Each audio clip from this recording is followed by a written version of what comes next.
नमस्कार। हम बात करने वाले हैं पैडी की ट्रांसप्लांटिंग के टाइम उर्वरक प्रबंधन के बारे में, फर्टिलाइज़र मैनेजमेंट के बारे में। तो बहुत सारे आजकल किसान हैं जो बिना जांचे परखे कितना भी फर्टिलाइज़र अपनी फील्ड में डालने का काम करते हैं, जो कि बहुत ही हार्मफुल होता है हमारी फसल के लिए भी और हमारी सॉइल के लिए भी। तो सभी किसानों को ये जानना बहुत ज़रूरी है कि एक जो संतुलित मात्रा है फर्टिलाइज़र की, वो आपको अपनी ट्रांसप्लांटिंग के टाइम अपनी सॉइल को देनी है।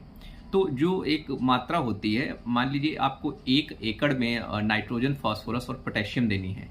तो 1 एकड़ के लिए जो एक पर्याप्त मात्रा होती है 60 केजी नाइट्रोजन और 30 केजी फास्फोरस और 20 केजी पोटेशियम, ये मात्रा आपकी 1 एकड़ एरिया के लिए पर्याप्त है।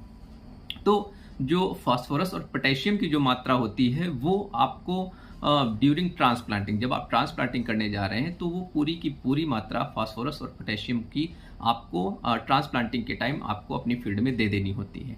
लेकिन जो आपकी जो नाइट्रोजन है, नाइट्रोजन की जो मात्रा है वो 1/3, मान लीजिए 60 केजी है तो 1/3 आपकी कितनी हुई, 20 केजी। 20 केजी आपको जब आप ट्रांसप्लांटिंग करने जा रहे हैं उस टाइम आपको 20 केजी नाइट्रोजन अपनी फील्ड में देनी है।